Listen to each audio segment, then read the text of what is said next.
यह उन दिनों की बात है जब एक सन्यासी सेब के बाग में अपना समय व्यतीत कर रहे थे। उस समय तक सन्यासी की प्रसिद्धि दूर दूर तक फैल चुकी थी। लोग अपनी चिंताओं और समस्याओं का समाधान खोजने के लिए दूर दूर से सन्यासी के पास आते थे। ऐसे ही एक दिन जब सन्यासी सेब के जंगल में लोगों को उपदेश दे रहे थे तो एक आदमी अपने 24 से 25 साल के बेटे के साथ सन्यासी की ओर आ रहा था। जब वे उपदेश स्थल के पास पहुंचे तो सन्यासी ने उनकी ओर देखा और इशारा किया। हेलो दोस्तों, गरीब की एक गरीब बेटी हूँ, प्लीज चैनल सब्सक्राइब जरूर करें। आगे बढ़ने के लिए बीच में वीडियो मेरी बात के लिए माफी चाहता हूँ। उसके पास बैठने के लिए जब उपदेश समाप्त हो गया और सभी लोग चले गए तब सन्यासी ने उस व्यक्ति को अपने पास बुलाया और बैठने को कहा। चारों ओर हरियाली थी, मौसम सुहाना था, तरह तरह के पक्षियों की आवाजें गूंज रही थी। ऐसा नजारा देखकर उस व्यक्ति को अंदर से बहुत शांति महसूस हो रही थी। इसके बाद सन्यासी ने उस व्यक्ति से आने का कारण पूछा। इस पर वह व्यक्ति बोला, है महात्मा, मैं अपने बेटे को आपसे मिलवाने के लिए 2 दिन की लंबी यात्रा कर आया हूँ। यह मेरा इकलौता बेटा है और वह हर वक्त थका रहता है। ऐसा लगता है कि इसमें जान ही नहीं है। इसका स्वभाव भी काफी चिड़चिड़ा हो गया है। अगर हम इसे कुछ भी कहें तो यह हमारी छोटी छोटी बातों पर गुस्सा हो जाता है। इसकी देखने की क्षमता भी उम्र से पहले ही कमजोर हो गई है और उसके बाल भी सफेद हो रहे हैं। इतनी कम उम्र में बूढ़ा दिखने लगा। मैं समझ नहीं पा रहा हूँ कि उसके साथ क्या हो रहा है। हे सन्यासी, मुझे अपने बेटे की बहुत चिंता हो रही है। मैं अपने बेटे को डॉक्टर के पास ले गया तो उन्होंने कुछ दवा दी और कहा बेटा कम तनाव ले। वह अपने दिमाग पर बहुत अधिक तनाव लेता है, इसीलिए उसकी यह हालत है। लेकिन उन्हें बहुत समझाने के बाद भी मुझे तनाव का मतलब समझ नहीं आया। मुझे नहीं पता कि तनाव क्या है, इसका कारण क्या है और इसे कैसे दूर किया जाए मेरे बेटे के मन की। लेकिन सबसे पहले मुझे यह समझना होगा कि तनाव क्या है, इसलिए मैं आपके पास आया हूँ। सन्यासी, कृपया मेरी समस्या का समाधान करें। यह सुनकर सन्यासी ने उनके बेटे को बहुत ध्यान से देखा। उसके चेहरे को देखा, उसकी आंखों को देखा, फिर उसके हाथों की नाड़ी भी जांची। ये सब अनुष्ठान करने के बाद सन्यासी ने उस व्यक्ति से कहा कि तनाव कोई भी नहीं लेना चाहता, लेकिन फिर भी यह तनाव व्यक्ति के दिमाग को दीमक की तरह जकड़ लेता है और व्यक्ति को पता भी नहीं चलता कि वह तनाव में है। लेकिन अगर व्यक्ति तनाव के कारणों को अच्छे से समझ ले और तनाव के बारे में एक पैमाना बना ले जिससे उसे पता चल सके कि वह कितना तनावग्रस्त है, तो वह इस समस्या का समाधान भी ढूंढ सकता है। सबसे पहले यह समझ ले कि तनाव क्या है। जब भी कोई व्यक्ति काम कर रहा हो लेकिन उसका मन कल्पनाओं में भटक रहा होता है, इसलिए उसके शरीर और दिमाग के बीच एक दूरी बन जाती है। यह दूरी जितनी अधिक होती है, व्यक्ति उतनी ही देर तक बेहोशी की स्थिति में रहता है और शरीर और मन के बीच के इस तनाव को ही तनाव कहा जाता है। आखिर पसंदीदा खेल खेलने के बाद इंसान ऊर्जा और खुशी से क्यों भर जाता है, जबकि वह अपने शरीर को थका चुका होता है। लेकिन समझने वाली बात यह है कि खेलते समय दिमाग और शरीर पूरी तरह से एक साथ खेल में केंद्रित होते हैं, जिससे शरीर और मन के बीच दूरी नहीं रहती और तनाव नहीं आता और मन में कोई तनाव हो तो दूर हो जाता है। लेकिन इसके विपरीत जब हम कुछ ऐसा करते हैं जो हमें पसंद नहीं है तो हमारा शरीर वह काम तो कर रहा है, लेकिन हमारा मन कहीं दूर कल्पनाओं में भटक रहा है, जिससे शरीर और दिमाग के बीच दूरी पैदा हो जाती है और तनाव पैदा हो जाता है। इसलिए ऐसा करना चाहिए, एक समय में केवल एक ही काम करना चाहिए और अपने शरीर और दिमाग की सारी शक्ति उसी एक काम में लगानी चाहिए ताकि व्यक्ति के अंदर तनाव पैदा न हो। सबसे प्रमुख कारणों में से पहला है अतिमहत्वाकांक्षी होना। महत्वाकांक्षी होना अच्छी बात है, लेकिन क्या आपने कभी गौर किया है कि उस आदमी का एक लक्ष्य कभी पूरा नहीं होता। उसका एक लक्ष्य पूरा नहीं होता कि वह दूसरे की ओर भागने लगता है। अगर दूसरा पूरा हो जाता है तो फिर तीसरे को, और इस प्रकार वह गोल गोल घूमता रहता है अपने जीवन में अपने लक्ष्य को प्राप्त करने के लिए। इसीलिए जो व्यक्ति अधिक महत्वाकांक्षी होता है, जो बड़े लक्ष्य निर्धारित करता है, वह कभी भी वर्तमान में नहीं रह सकता। उसका दिमाग हमेशा भविष्य की योजना बनाने में व्यस्त रहता है। उसका शरीर वर्तमान में रहता है, लेकिन उसका दिमाग भविष्य में रहता है, जिससे इंसान के शरीर के बीच दूरियां पैदा हो जाती है और वह तनावपूर्ण जीवन जीने लगता है। सन्यासी के मुख से यह बात सुनकर लड़के ने सन्यासी से कहा कि इसका मतलब है कि हमें लक्ष्य नहीं बनाना चाहिए, क्योंकि लक्ष्य निर्धारित करना भी महत्वाकांक्षा है। इसी बहाने सन्यासी ने कहा कि जीवन में लक्ष्य रखना कोई गलत बात नहीं है, लेकिन समस्या तब उत्पन्न होती है जब हम अपना सारा ध्यान उस लक्ष्य को प्राप्त करने के परिणाम पर केंद्रित कर देते हैं। व्यक्ति को वर्तमान में जीना चाहिए, एक लक्ष्य निर्धारित करे और उस लक्ष्य को प्राप्त करने के लिए कड़ी मेहनत करते रहें। लेकिन साथ ही आपको यह भी ज्ञान होना चाहिए कि आप अभी भी वर्तमान में जी रहे हैं और वर्तमान सत्य है। सन्यासी ने आगे कहा कि ईर्ष्या तनाव का एक और बड़ा कारण है। जब कोई व्यक्ति ईर्ष्या से भर जाता है तो उसका मन अंदर ही अंदर सड़ने लगता है। ईर्ष्या एक आंतरिक घाव है, यानी मन का घाव। इंसान के शरीर का घाव तो ठीक हो सकता है, लेकिन मन का घाव कभी नहीं भर सकता। इसलिए कभी भी दूसरों की उन्नति और खुशी से ईर्ष्या नहीं करनी चाहिए, क्योंकि ईर्ष्या तनाव का कारण बनती है। इसके बाद सन्यासी ने तनाव का अगला कारण बताया और कहा कि अरुचिकर काम भी मन में तनाव पैदा करता है। जो काम हमें करना पसंद नहीं है, उस काम में हमारा मन नहीं लग पाएगा। हमारा शरीर वहीं बैठ जाएगा, लेकिन हमारा मन कल्पना की उड़ान भरता है, जिससे शरीर और मन के बीच दूरी पैदा हो जाती है और व्यक्ति तनावग्रस्त हो जाता है। इसलिए व्यक्ति को हमेशा अपनी रुचि के अनुसार ही कार्य करना चाहिए। यदि व्यक्ति ने यह तय कर लिया है कि उसे कौन सा काम करना है और वह उसी काम को अपने जीवन का लक्ष्य बना लेता है, तब वह काम उसके लिए काम नहीं बल्कि खेल बन जाता है।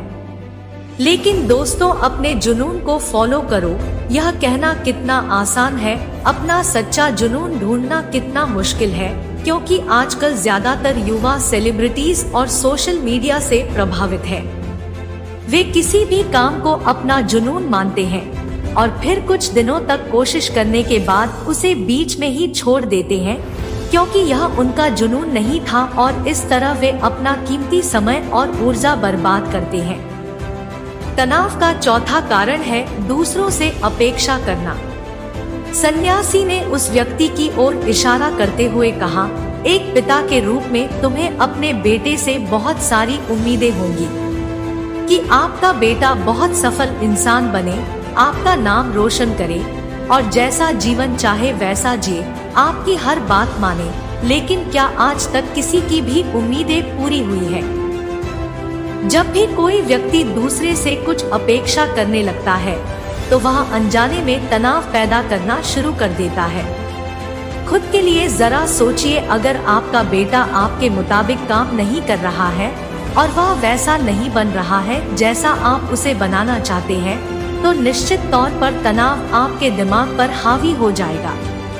आप तनावपूर्ण जीवन जीने लगेंगे और इस तनाव में आप इस तरह व्यवहार और बातचीत करेंगे कि आपके अपने बेटे के साथ संबंध बद से बदतर होते चले जाएंगे।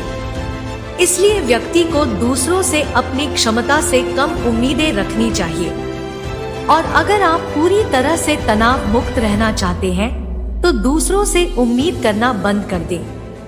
इसके बाद सन्यासी ने कहा कि शारीरिक कष्ट भी मनुष्य के तनाव का एक कारण है। जब कोई व्यक्ति किसी शारीरिक दर्द से गुजर रहा होता है तो उसका पूरा ध्यान उस दर्द पर होता है और वह सारा दिन बस अपने दर्द के बारे में ही सोचता रहता है, जिससे उसका मन दुखद विचारों से भर जाता है और ऐसे में व्यक्ति तनावग्रस्त रहने लगता है। यह सब सुनकर वह व्यक्ति बोला कि हे सन्यासी, शारीरिक कष्ट किसी भी व्यक्ति को हो सकता है, तो क्या वह व्यक्ति जीवन भर तनाव में रहेगा? इसका उत्तर देते हुए सन्यासी ने कहा कि मनुष्य को यह समझना चाहिए कि हमारा जीवन दुख का आधार है। जैसे जैसे हमारा जीवन चलता है, बीमारियां आती है और फिर अंत में मृत्यु आती है। इसलिए बीमारियां मानव जीवन का अभिन्न अंग है। इससे कोई नहीं बच सकता। यह बस किसी के जीवन में समय से पहले आता है और किसी के बाद आता है, लेकिन सबके पास आता है जब मानव मस्तिष्क इस बात को अच्छी तरह से समझ जाएगा। तो तब उसे अपनी बीमारी के बारे में सोचकर ज्यादा तनाव नहीं लेना चाहिए, क्योंकि यह हमारे जीवन का अभिन्न अंग है और इसके लिए शारीरिक व्यायाम का अभ्यास करते रहना चाहिए और स्वस्थ जीवन शैली को भी अपने जीवन में जगह देनी चाहिए, जिससे उनका शरीर लंबे समय तक स्वस्थ रहकर ठीक से काम कर सके। तनाव का अगला कारण है अपनी योजनाओं को समझने के लिए समय न देना। कुछ लोगों के मन में यह विचार घर कर जाता है कि वे बिना सोचे समझे उस पर काम शुरू कर देते हैं, और जब उन्हें उस काम में असफलता मिलती है तो वे तनाव से भर जाते हैं, क्योंकि उन्होंने उस काम को शुरू करने से पहले उस काम के बारे में पूरी जानकारी इकट्ठा नहीं की थी। किसी भी कार्य को शुरू करने से पहले व्यक्ति को उसके अच्छे और बुरे परिणाम के बारे में ठीक से विचार कर लेना चाहिए। व्यक्ति को यह भी अच्छे से सोचना चाहिए कि यदि यह योजना सफल नहीं हुई तो इसके बाद मैं क्या करूँगा। इसलिए व्यक्ति को अपनी योजनाओं को समझने के लिए पूरा समय देना चाहिए, ताकि बाद में वही योजना तनाव पैदा न कर दे। तनाव का 7वां सबसे बड़ा कारण टालमटोल है। आज का काम कल पर डाल देना। आपने यह कहावत तो सुनी ही होगी कि आलस्य मनुष्य का सबसे बड़ा दुश्मन है। मनुष्य अपने आलस्य के कारण आज के काम को कल पर टाल देता है और फिर टालना उसकी आदत बन जाती है। टालमटोल करने वाले का काम कभी भी समय पर पूरा नहीं होता है, और अगर किसी कारण से हो भी जाता है तो उतना अच्छा नहीं होता जितना हो सकता था, और फिर यह बात इंसान के अंदर तनाव पैदा करती है। लेकिन आखिरी समय पर टालना या ना करना एक आदत है, इसलिए न चाहते हुए भी व्यक्ति बार बार इस आदत का शिकार हो जाता है और फिर काम को टालता रहता है, और फिर जब काम की समय सीमा नजदीक आ जाती है तो वह उस काम को पूरा करने की कोशिश करता है। इसलिए तनाव मुक्त रहने के लिए व्यक्ति को काम को टालने की आदत को छोड़ना होगा, और यह तभी संभव है जब लोग काम को समय से पहले पूरा करने का प्रयास करेंगे।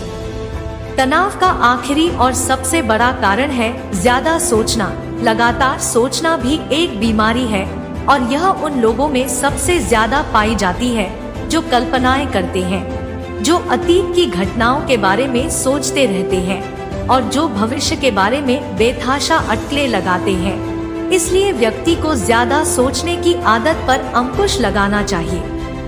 उसे जितना हो सके खुद को काम में व्यस्त रखने की कोशिश करनी चाहिए, और प्रतिदिन ध्यान के अभ्यास को अपने जीवन का हिस्सा बनाएं। सन्यासी के मुख से ये सभी बातें सुनकर वह व्यक्ति हाथ जोड़कर बोला, है सन्यासी, मेरा बेटा अभी सिर्फ 20 साल का है और उसे इतनी समझ भी नहीं है कि वह सभी बातों का पालन कर सके।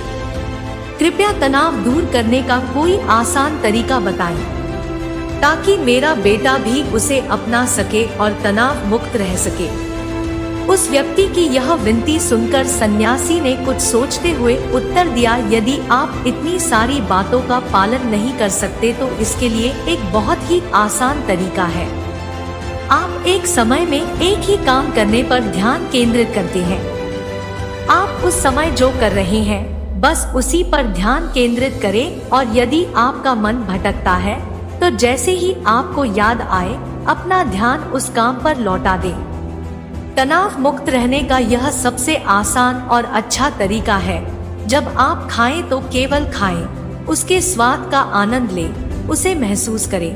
जब आप चले तो अपना ध्यान केवल चलने पर केंद्रित करें। इससे आपका दिमाग और शरीर दोनों एक ही जगह पर केंद्रित रहेंगे। दोनों के बीच कोई दूरी नहीं रहेगी, जो तनाव का मुख्य कारण है।